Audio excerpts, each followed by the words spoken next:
televidentes de todo el país, muy buenos días. Gracias por seguir en sintonía de RTS, la mejor señal televisiva del Ecuador. Y por supuesto, de inmediato arrancamos con importantísima información.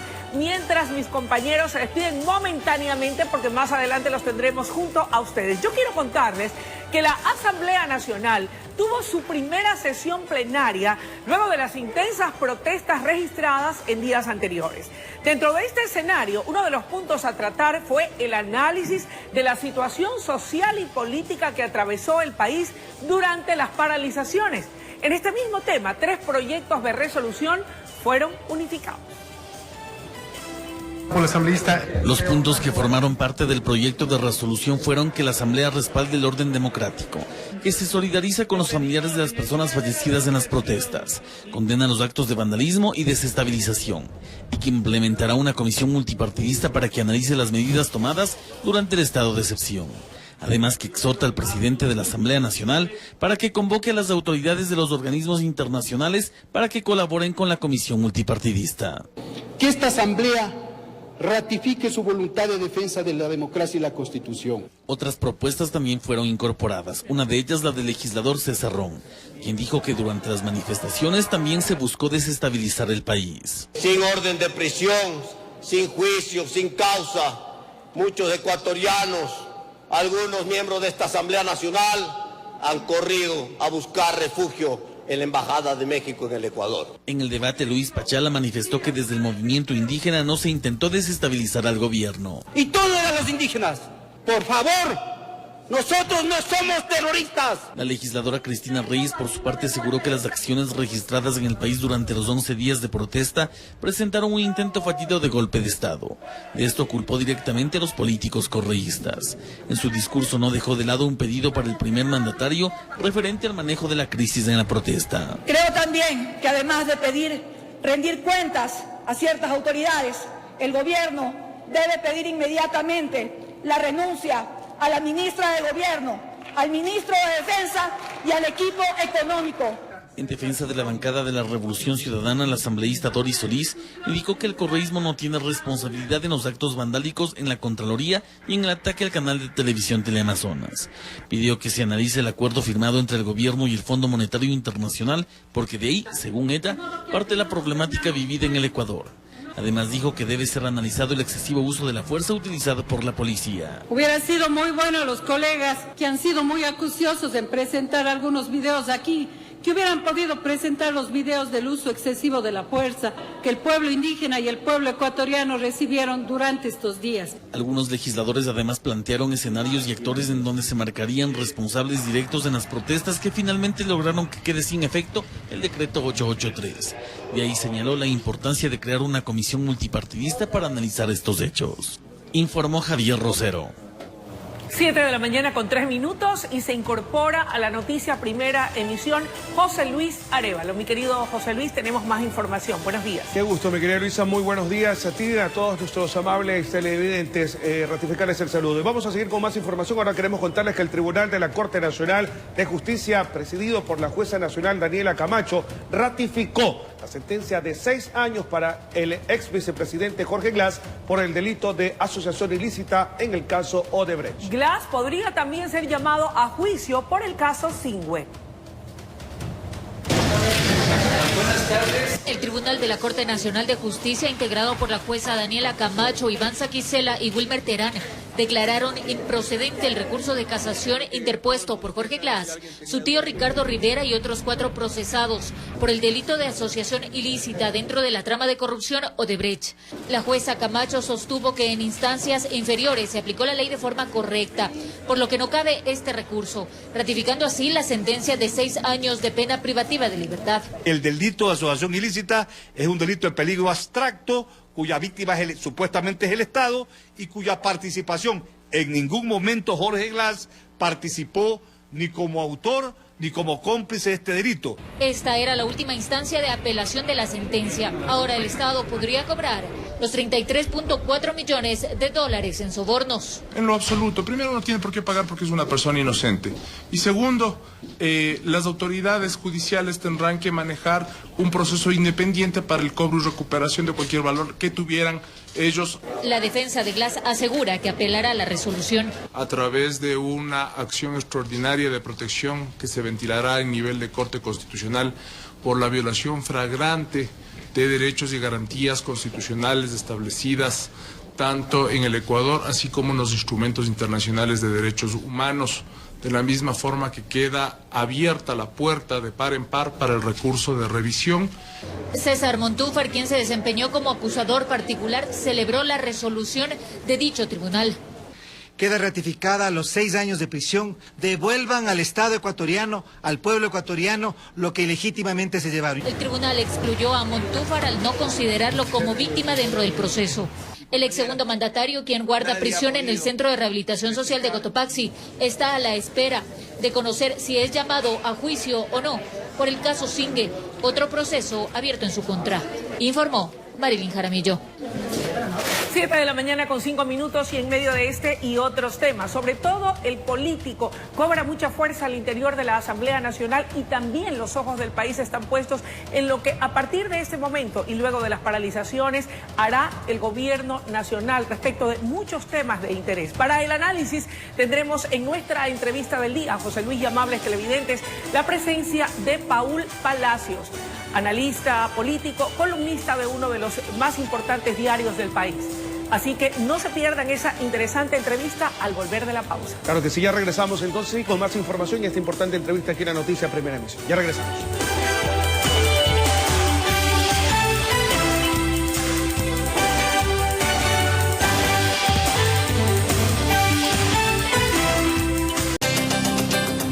Amigos televidentes, mientras la dirigencia indígena y el gobierno nacional trabajan en la creación de un nuevo decreto que permita un subsidio focalizado de los combustibles, muchos se preguntan cuál es el campo de acción que le queda al gobierno en otros temas no menos importantes, también económicos y políticos. Para el análisis hemos invitado esta mañana al economista Paul Palacios, columnista de uno de los más importantes diarios del país. Paul, gracias por acompañarnos.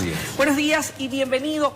El presidente de la República debió dar marcha atrás al decreto 883, económica y políticamente hablando. ¿Hizo lo correcto?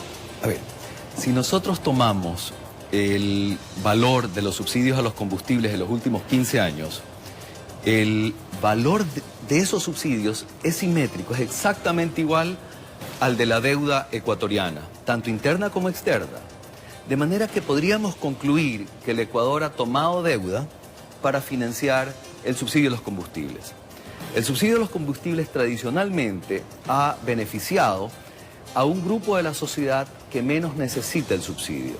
Entonces, desde el punto de vista económico, para efectos del Ecuador, es conveniente una eliminación del subsidio y medidas compensatorias para aquella parte de la sociedad que de alguna manera siente un impacto sustancial, que es una parte más vulnerable. Paul, el gobierno así lo anunció. Primero hace la expedición del decreto que eliminaba los subsidios, hoy derogado. Y posteriormente también anunció medidas compensatorias. No fue suficiente. ¿Por qué si lo hizo así se produjo un efecto totalmente contrario al esperado? Convulsión social, caos, que degeneró incluso en actos de sabotaje y terrorismo. Bueno, creo que por dos razones. Primero, porque si algo el gobierno no tuvo bien en esta crisis fue su capacidad de comunicación. Bien. Me parece que al gobierno le faltó capacidad nacional e internacional para comunicar lo que estaba haciendo. En segundo lugar, la conmoción, sin duda, fue parte de la percepción de grupos vulnerables que no estaban siendo compensados. Y por otro lado, sin duda también la participación de grupos políticos que estaban contribuyendo a una situación de terror y caos. Sí, ahora, volviendo al tema económico, que es su fortaleza, Paul, en este momento las dos partes están trabajando en la creación, según han dicho, de una política de subsidios que pueda racionalizar y focalizarlo a efectos de que los beneficios y el dinero que de ellos se recaude llegue precisamente a los sectores vulnerables. ¿Qué debe contener ese nuevo decreto y qué debe no tener a efectos de que no vuelva a crearse un caos como el que vivimos? A ver, en el Ecuador hay subsidios a los combustibles de diversas tipos. Por ejemplo, el subsidio a la gasolina, el subsidio al diésel y el subsidio al gas. Creo que el subsidio al gas es un tema que no debería de tocárselo porque es un tema enormemente sensible para los grupos más vulnerables. Y particularmente muy sensible y podría tener resultados muy adversos para el sector rural, donde se ha visto en otros países, donde se ha eliminado para ese sector los subsidios, se provoca una deforestación porque el combustible alternativo es leña y destruye el bosque. Ok, aclarado ese punto, ¿se puede focalizar y se puede racionalizar de tal manera que se pueda evitar que los combustibles sigan fugándose por las fronteras, enriqueciendo a mafias de contrabandistas de combustibles? Sí, cualquier focalización es imperfecta. Es posible, pero es imperfecta. Y es imperfecta porque, le voy a poner un ejemplo, Luisa. Si el día de mañana usted focaliza para el sector rural, tanto de la sierra como de la costa, el subsidio de cierto tipo de gasolina, indudablemente va a haber un grupo de gente que, utilizando el cupo de gasolina a precio inferior, lo va a trasladar para su uso que no lo necesita. Sin embargo, ese escenario es mejor que el escenario que tenemos en este momento, donde hay un subsidio a todo el mundo. Ahora, yo leía uno de sus artículos, Paul, en donde usted señalaba puntualmente que al parecer, y corríjame si mi interpretación es errada, el movimiento indígena ecuatoriano, al haber logrado hacer que el presidente derogue ese decreto 883, según manifiestan ellos, en representación de todos los ecuatorianos,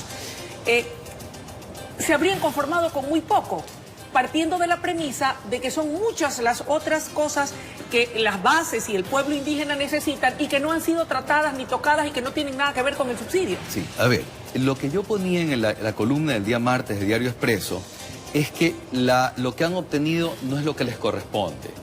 El pueblo indígena no necesita el subsidio de los combustibles. ¿Qué necesita el pueblo indígena? Educación de primer mundo y salud de calidad.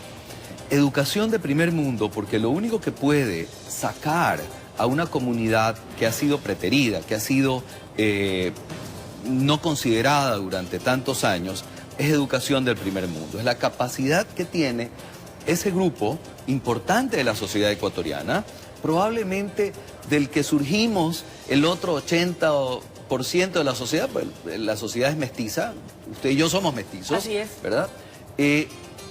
Para su capacidad de asociatividad. Ese pueblo no puede vivir eternamente con tierras degradadas sobre 2.500, 3.000 metros de altura.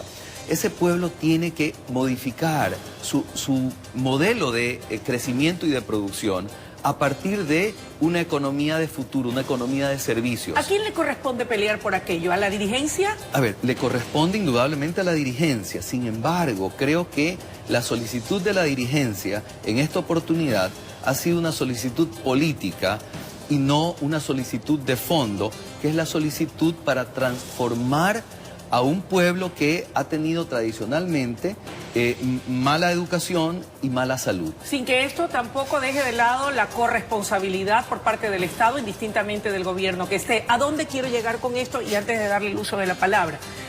Uno de los planteamientos de la dirigencia indígena era la remoción, el cambio, la oxigenación del gabinete. Ellos pedían la salida de la ministra de Gobierno, la salida del ministro de Defensa, y escuchábamos en el seno de la Asamblea a una asambleísta, me parece que era la asambleísta Cristina Reyes del Partido Social Cristiano, pedir también el cambio del equipo económico del gobierno.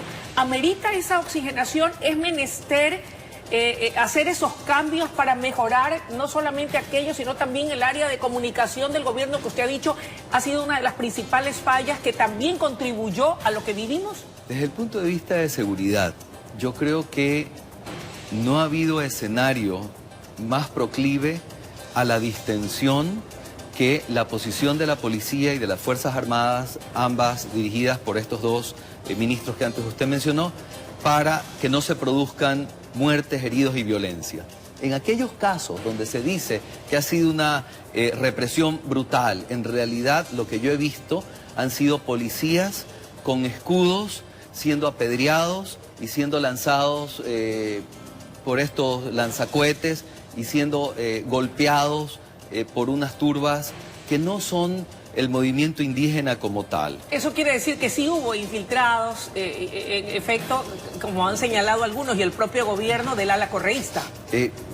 Luisa, cuando usted ve manifestantes que tienen escudos producidos en serie, cuando usted ve videos donde hay ciudadanos venezolanos que han recibido un pago de $20 diarios con el propósito de causar desmanes, cuando usted ve que toman un edificio de una entidad pública cuyo único objetivo en ese edificio es tratar de desenmarañar todos los líos de corrupción que han habido en este país y dotarle de prueba a la función judicial, entonces usted se da cuenta que eso no tiene que ver con el subsidio de los combustibles.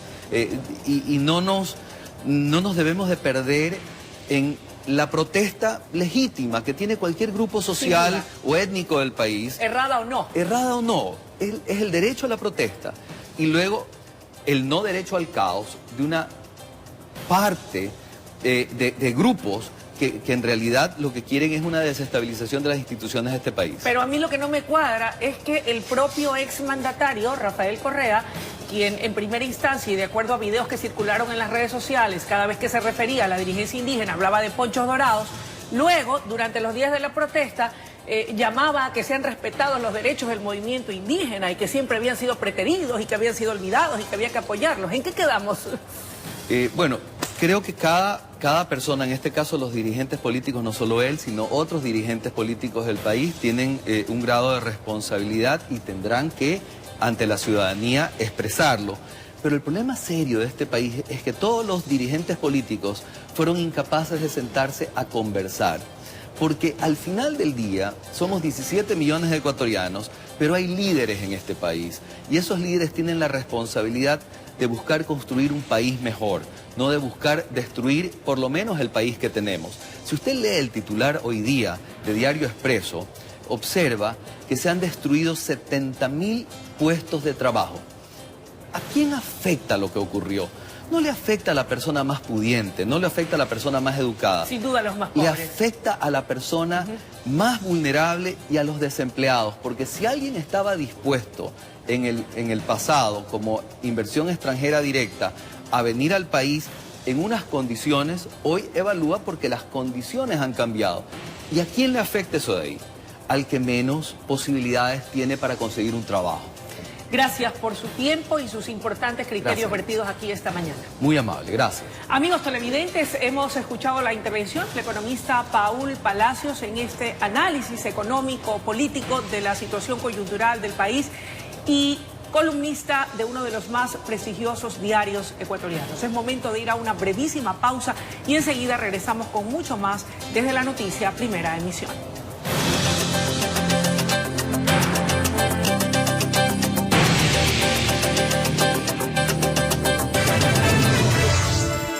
Resultó con quemaduras al recibir descarga eléctrica tras apoyarse en un poste deteriorado.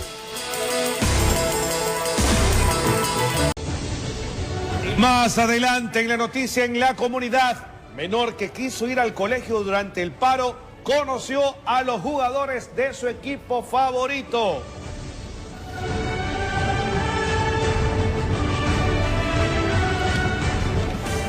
Son las 7:26 en la mañana, 7:26. Amables televidentes, gracias por seguir en sintonía de la noticia Primera Emisión. ¿A quiénes deben conocer? ¿A los del Melec? A los de Barcelona. Ah, ya. A los de Barcelona, a propósito. Pensaba. Es que me confundí, me dejé llevar por la emoción del equipo de mis amores. Eso, muy bien. Que es el Melec. Y éxitos el día domingo estarán jugando frente al conjunto del Barcelona. Y nosotros vamos a seguir con más información, mi querida. Me parece muy... Oiga, sé que estamos de clásico. Clásico del Astillero, el domingo a las 5 de la tarde. Bueno, ojalá. Desde ya le mando buena vibra aquí al equipo de los Millonarios para que hagamos un buen papel en ese clásico este domingo. Esperemos que sea una fiesta y que se viva en paz, como es. Exactamente. Y que gane el mejor. Que gane el mejor. Ok, bueno, vamos con más información para ustedes. Queremos contarles que el gobierno nacional ha destinado $300 millones en líneas de crédito para reactivar los negocios que registran graves pérdidas económicas por actos vandálicos, saqueos y por no poder abrir sus puertas durante las jornadas de protesta. ¿Qué te parece esa iniciativa? Pero por supuesto es una iniciativa bastante buena que va a ayudar a que se genere nuevamente y que la gente que ha perdido todo o parcialmente su negocio pueda emprender nuevamente el rumbo y llegar obviamente a tener otra vez participación dentro del mercado. Qué bueno, vamos a ver la nota periodística. Fernando López es propietario de un restaurante ubicado en los alrededores del Palacio de Carondelet. Durante la jornada de protestas no pudo atender un solo día. Calcula que las pérdidas económicas ascenderían a $12.000, por lo cual no ha podido cancelar a proveedores y tampoco la quincena de sus 8 trabajadores y demás servicios. Yo hablé con mi equipo de trabajo para que ellos me esperen 10 días, puesto que yo tengo que hacer un préstamo para pagarles a ellos. Por casos como estos, el gobierno a través de Ban Ecuador ha generado líneas de crédito para reactivar los negocios que se vieron afectados durante las jornadas de protestas. Hay 2 tipos de afectados. Al que fue sujeto a vandalismo, ese es uno, el cual hemos aplicado un esquema especial, y tienes el resto de la ciudad, todos cerraban por miedo. Hay $300 millones disponibles para todo esto. En este marco, Ban Ecuador y la Cámara de Comercio de Quito suscribieron un acuerdo de cooperación para canalizar a las personas afectadas e interesadas en estos programas. El primer esquema de créditos SOS es para negocios pequeños que fueron saqueados. A ellos se les otorgará préstamos sin garante y con tasas de interés del 8,9%. Que le entrega hasta $10.000 a 5 años plazo. Segundo, hasta $20.000 solo con garante. Esto mientras que para las medianas y grandes empresas afectadas, los créditos ascenderán a los $3 millones. Son empresas que no facturen más de $5 millones al año. Tenemos disponibilidad de aprobarla hasta $3 millones. Dentro del segundo esquema de créditos, los negocios y empresas que no sufrieron daños, pero que presentaron pérdidas económicas al no abrir sus puertas, pueden acogerse a los mismos préstamos con una variación en el interés. La tasa de interés sube si no me equivoco, es al 11% en micro y al 9,76 cuando son pequeñas y medianas empresas, y plazos hasta 10 años plazo, ¿no? Finalmente, para aquellos que ya cuentan con créditos en Ban Ecuador, pueden solicitar 90 días de gracia, y para quienes tienen deudas en otros bancos, también hay opciones. Si usted, por ejemplo, es un comerciante que tenía una línea de crédito de capital de trabajo en una institución financiera, en una cooperativa, le damos el crédito para eso, se paga al banco y se trae la operación a Ban Ecuador a más largo plazo. En Quito informó Adriana Rojas. Y ahora queremos contarles que los representantes de la Central Unitaria de Trabajadores y Confederación Nacional de Servidores Públicos mantuvieron una reunión con el presidente y varios ministros de Estado. La meta es incluir propuestas dentro de las reformas laborales que el Ejecutivo enviará en los próximos días a la Asamblea Nacional. En los próximos días enviará el presidente a la Asamblea Nacional las reformas laborales. En ese marco, el Ejecutivo y sus ministros mantuvieron este miércoles una reunión con los representantes de los trabajadores para generar propuestas en torno al proyecto de reformas laborales. Hemos propuesto de que aquel día que se quiere descontar a los trabajadores del sector público, se lo haga de arriba hacia abajo, nivel jerárquico superior hacia abajo. Y han sido escuchadas las propuestas. Remigio Hurtado, presidente de la Confederación Nacional de Servidores Públicos, hizo referencia a los días de vacaciones en el sector estatal, una de las propuestas del Ejecutivo. Se ha logrado acordar que no se descontaría los 30 días o bajar a los 15 días, si no es un derecho constitucional de los 30 días de vacaciones. Asimismo, no se haría el descuento de un día a los trabajadores de las empresas públicas. La ministra de Gobierno, María Paula Romo, recalcó el envío de las reformas. ¿Cómo ponernos de nuevo en marcha? De nuevo en marcha porque hay que enviar a la Asamblea Nacional el proyecto de reformas en los temas económicos, hay que enviar los temas laborales, hay que reactivar el país. En esta reunión no estuvo presente el representante del Frente Unitario de Trabajadores, informó Marilyn Jaramillo.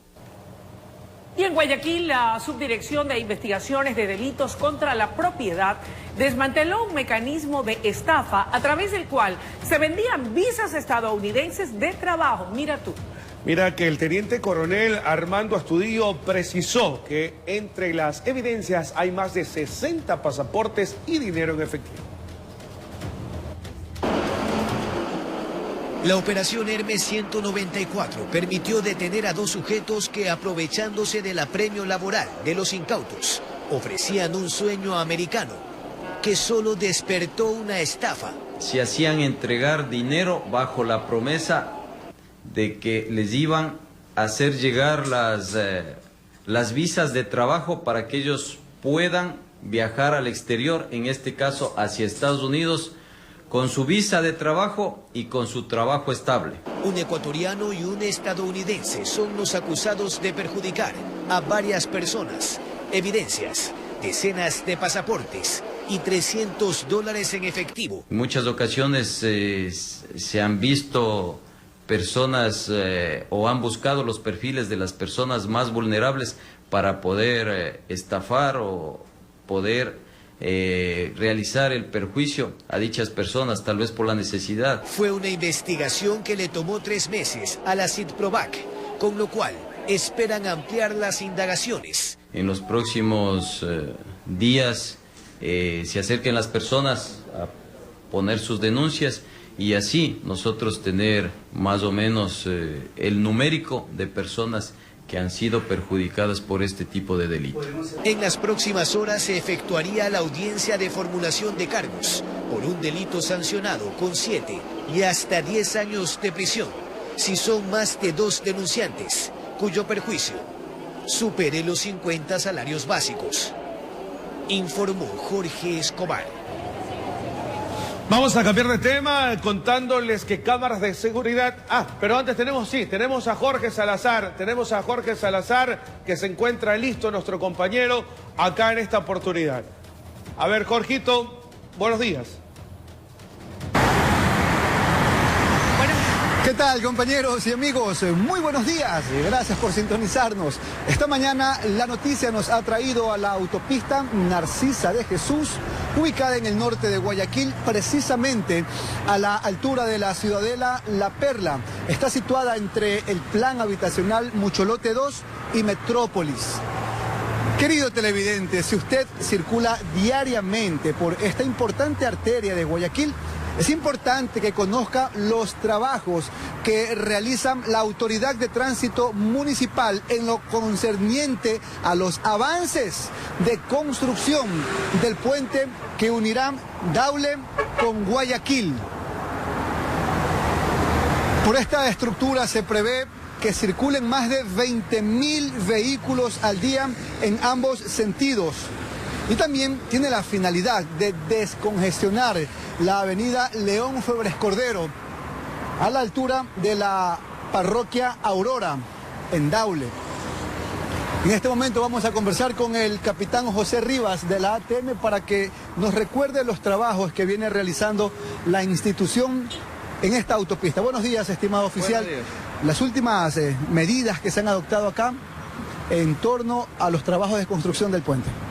Bueno, tenemos la habilitación de un carril adicional al carril de servicio, pues lo tenemos cerrado en el sentido Terminal Pascuales, por el asunto de que se están colocando las vigas para la construcción del puente nuevo y darle una fluidez normal al tránsito. Es decir, se cerró este tramo de los 2 carriles del lado derecho de la autopista y se creó este acceso. Así es, el carril de servicio se lo cerró provisionalmente. Bueno, estos trabajos posiblemente terminen a fin de mes. Se abrió un acceso, un bypass para darle fluidez al tránsito y que el usuario no tenga inconveniente en circular. ¿Esto de repente acarreó congestionamiento vehicular? En ningún momento. Usted ve que el tránsito es fluido, siendo una hora pico, de todos modos, pues el tránsito está fluido y nos ha ayudado bastante al descongestionamiento de la circulación Para vehicular. Que los televidentes que circulan por acá tengan conocimiento, ¿se prevén más cierres, más accesos en lo que va de estos trabajos? De acuerdo a cómo vayan avanzando en la construcción del puente, puede que se den más cierres, pero todo eso se anunciará con anticipación. Capitán Rivas, muchísimas gracias por la información. Hay que indicar que este puente tendrá una extensión de 500 metros de orilla a orilla y contará con 4 carriles de circulación vehicular. Asimismo, recordar que esta obra empezó a ejecutarse en septiembre de 2018 y se prevé esté lista entre enero y febrero del próximo año, del 2019. El monto de inversión de esta obra supera los 59 millones de dólares. Así que, queridos televidentes, consideren esto. Este tramo de los dos carriles del lado derecho de la autopista sentido Terminal Pascuales van a permanecer cerrados por los próximos 15 días, pero cuentan con este bypass o este acceso para que puedan circular sin ningún tipo de contratiempo. Es entonces la información desde acá, norte de Guayaquil. Queridos compañeros, ustedes tienen más en estudio. Un fuerte abrazo y buenos días. Buenos días. Gracias, mi querido Jorge, por tu reporte a esta hora de la mañana. ¿Y con qué nos vamos ahora, José Luis? Es momento de irnos a una pausa, mi querida Luisa, Bien. pero no se despeguen de la sintonía. Seguimos con más información aquí en la Noticia Primera Emisión.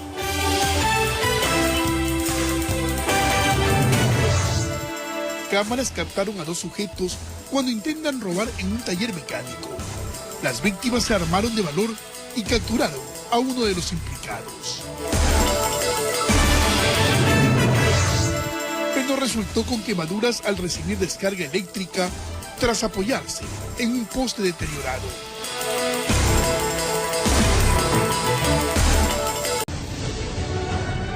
De la noticia en la comunidad. Menor que quiso ir al colegio durante el paro conoció a los jugadores de su equipo favorito.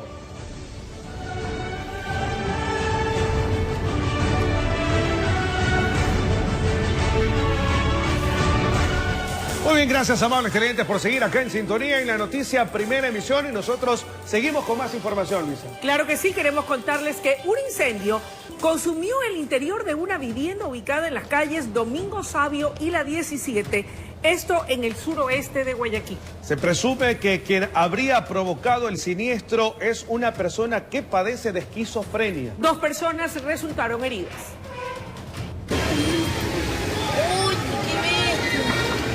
El fuego parecía incontrolable, que se había apoderado de toda esta estructura de 2 pisos. Y yo cuando estaba en la casa, boom, escucho y yo dije, uy, Dios mío, y la gente, uy, mira atrás la candela. Rápidamente llegaron 6 unidades del Cuerpo de Bomberos hasta las calles de Domingo Sabio y la 17, suroeste de Guayaquil, donde el trabajo fue intenso. Al llegar la primera unidad, ya había estallado un cilindro de gas y nos decían que en el interior habían personas, pero de inmediato llegó el cuartel 6 con personal de rescate y ya estaban todas las personas afuera. El propietario de la vivienda comenta que había salido a comprar pan. Al regresar se encontró con la devastadora escena, que al parecer sabe cómo se produjo. Tengo un familiar que sufre demencia, es esquizofrénico. Al parecer él ocasionó el incendio. Porque en el momento que me dice mi hermano que se está quemando la casa, entro por la parte donde está la escalera, en lo que da el acceso a los cuartos de ellos, y había bloqueado el acceso. Había puesto camas, había puesto todo. O sea, no podía ingresar. Aproximadamente una docena de personas habitaban en la casa, de las cuales una resultó con quemaduras de 2º grado, otra con heridas leves. Quien habría iniciado el siniestro saltó del balcón. Se desconoce su paradero. Aquí acudieron 8 unidades de combate, 3 ambulancias, un carro rescate, 60 bomberos entre voluntarios y rentados al mando del Sucrito. Mi madre, que está con la crisis, se la llevaron ya al hospital. Y nada, lo que se ha perdido de enseres, documentos de mi trabajo. Para él, lo que perdió es lo de menos, puesto que sus allegados continúan con vida. Se salvaron de una situación que evidentemente... ¡Uy, Dios mío! Ya no queda nada en esa casa. Pudo haber sido más grave, informó Adriana Peralta. Una verdadera pena. Y vamos a seguir con más información. Cámaras de seguridad de un taller mecánico captaron el instante cuando 2 sujetos llegaron en una motocicleta para robar en el local, ubicado en el suroeste de la ciudad de Guayaquil. Las víctimas se armaron de valor y lograron capturar a uno de los implicados.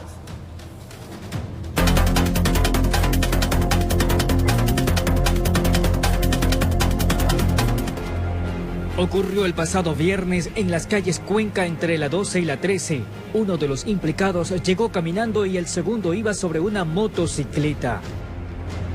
El ciudadano que iba a pie ingresó y de inmediato apuntó con un arma de fuego a 2 personas que permanecían al interior del taller. En una moto andaban 2 delincuentes. Pretendió robarles, pero ellos reaccionaron.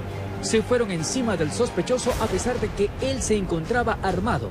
Y según testigos, disparó en reiteradas ocasiones. Le ratilló 3 veces, pero no salió la bala. Me lo hubieran matado ese señor. El portador del arma de fuego optó por salir corriendo desde afuera. Su cómplice en motocicleta inició la marcha para escapar mientras su compañero le dio alcance. Pero los afectados lograron bajarlo de la moto. El delincuente cayó, lo agarraron y le dieron una paliza tremenda. Lo golpearon y casi lo masacraron. Posteriormente, el sospechoso fue entregado a la Policía Nacional. Informó José Morales. Y hallan un cadáver en un terreno baldío en Santo Domingo de los Áchilas. El cuerpo fue llevado al centro forense de la localidad para determinar la causa del deceso y lograr su identificación. Veamos. En un terreno baldío en un céntrico sector de Santo Domingo fue encontrado el cadáver de un hombre de aproximadamente 45 años. Barbado, un poquito más negrito que yo, flaco. Al parecer el cuerpo inerte estuvo allí alrededor de 2 días, hasta que vecinos notaron su presencia y dieron aviso a las autoridades. Lo que los moradores manifiestan es que han sabido llegar aquí los ciudadanos a pernoctar y a consumir sustancias. Es como ellos meten droga toda la noche, de pronto como ellos son consumidores de bastante droga, de pronto le dio un ataque, cualquier cosa. Personal policial acudió a realizar la investigación y levantamiento del cadáver, que aparentemente no presenta signos de violencia. Al parecer se trataría de una muerte natural, ya que es un ciudadano con experiencia de vida en la calle, que se denomina a los señores mendigos o consumidores del lugar. De acuerdo a moradores del lugar, es la primera vez que se da un hecho de este tipo. Sin embargo, temen que se repita. Varias veces pelean los muchachos ahí. Ocasiones de que les cogen sus objetos, todo entre ellos mismos pelean ahí. Desde Santo Domingo de los Áchilas, informó Gisela Moreira Lor. Y decomisan cerca de media tonelada de droga en las provincias de Napo y Esmeraldas. La cocaína estaba destinada a mercados internacionales. 5 personas fueron detenidas. El bloqueo de vías también afectó a las organizaciones dedicadas al tráfico internacional de drogas. Buscaron pasar grandes cargamentos, pero el paro acabó con los planes delictivos y tuvieron que reprogramar el cruce de alucinógeno. Agentes de la UIAN estaban en la jugada y a la espera que vuelvan por las rutas que utilizan para llegar a los puertos y aeropuertos. En el primer caso decomisaron 195 kilos de cocaína que iban en el doble fondo del cajón de una camioneta. El operativo se realizó en la vía Archidona, en la zona conocida como la de los Monos. Se ha identificado a ciertos eslabones de organizaciones que se dedican al transporte de clorhidrato de cocaína. En el mismo sector apareció un vehículo tipo camión. El conductor se delató solito a la presencia de un control montado por inteligencia. Su nerviosismo puso a los agentes antinarcóticos en alerta.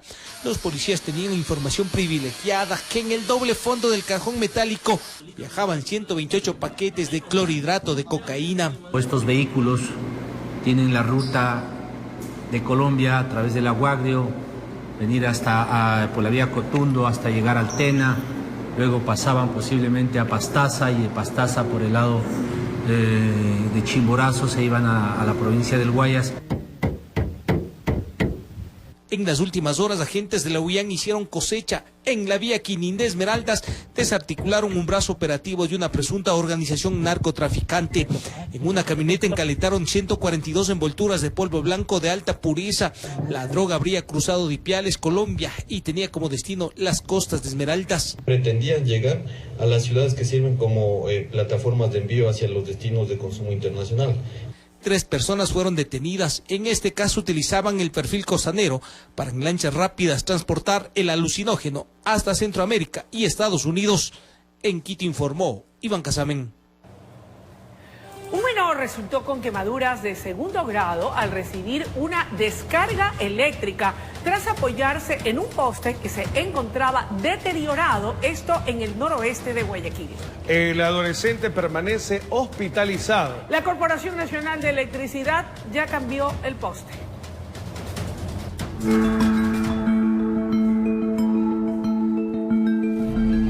El hecho se registró en el bloque 15 de Flor de Bastión, en momentos en que el menor de 14 años de edad se encontraba sentado junto a este poste de energía eléctrica y de pronto una descarga lo dejó con quemaduras. Aquí él estaba sentado aquí y se arrimó al poste. Ya cuando la paloma se asentó la paloma, y ahí fue que hizo la descarga y tal vez tocó el fierro y como está en mal estado este poste, hizo la descarga y se fue la luz. Obvio que tiene que ver el poste porque imagínense, están las varillas a la intemperie, porque una vez que hace contacto la parte de arriba, la energía va a bajar por la parte de las varillas y obvio que va a impactar. El adolescente fue trasladado de emergencia al hospital Roberto Gilbert. El bebé estaba acá andando en bicicleta y al ratito me llamaron que mi hijo estaba así. Valorado en 6% de superficie corporal quemada de su cuerpo. Por el momento vemos quemaduras de segundo profundo que pudieran determinarse de acuerdo al comportamiento de la quemadura de tercer grado y que va a requerir un tratamiento quirúrgico para el cierre de herida.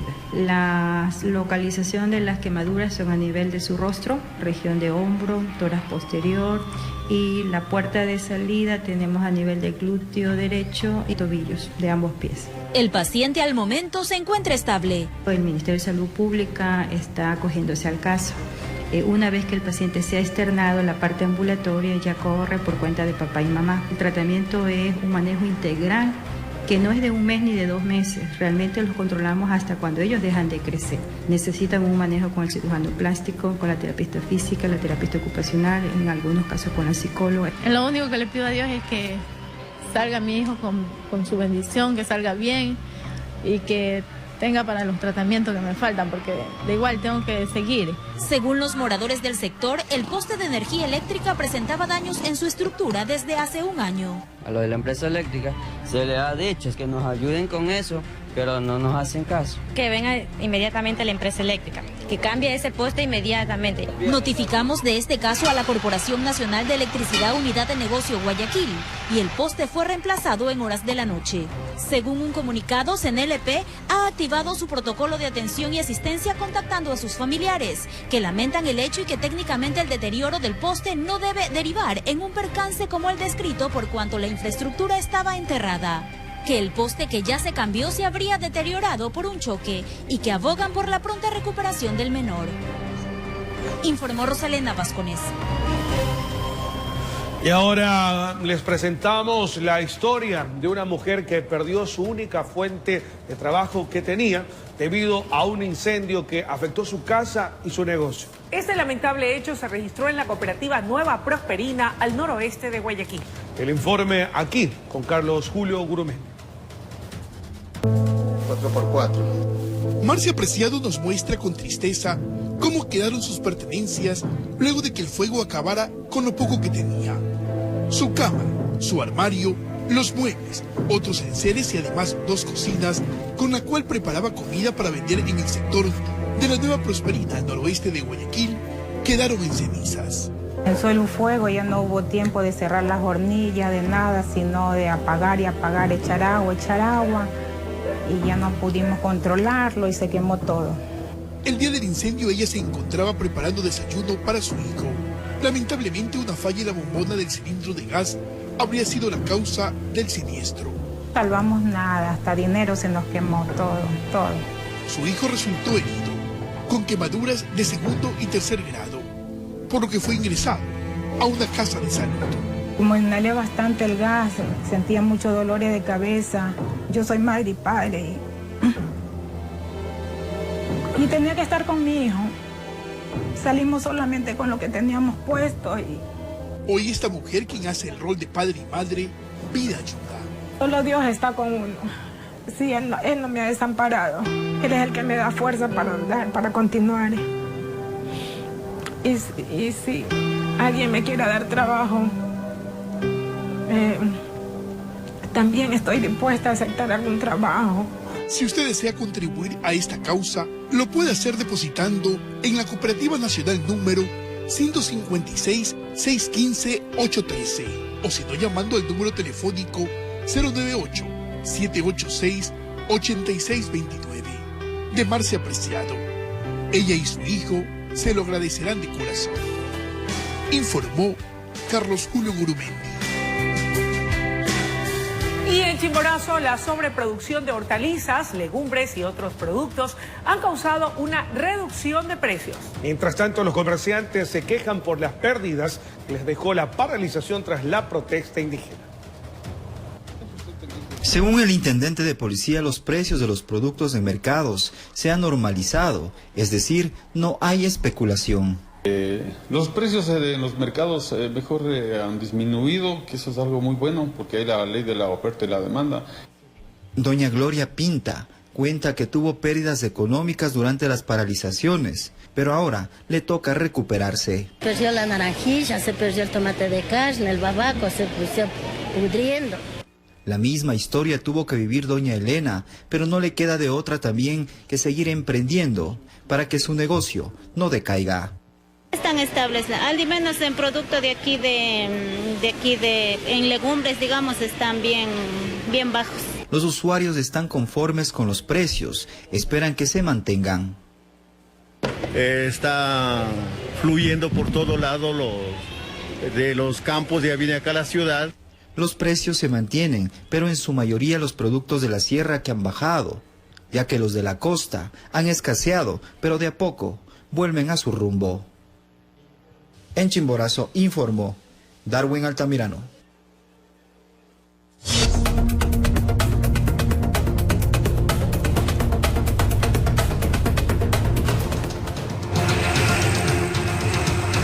Muy bien, y de inmediato vamos con las 5 noticias más importantes de este día.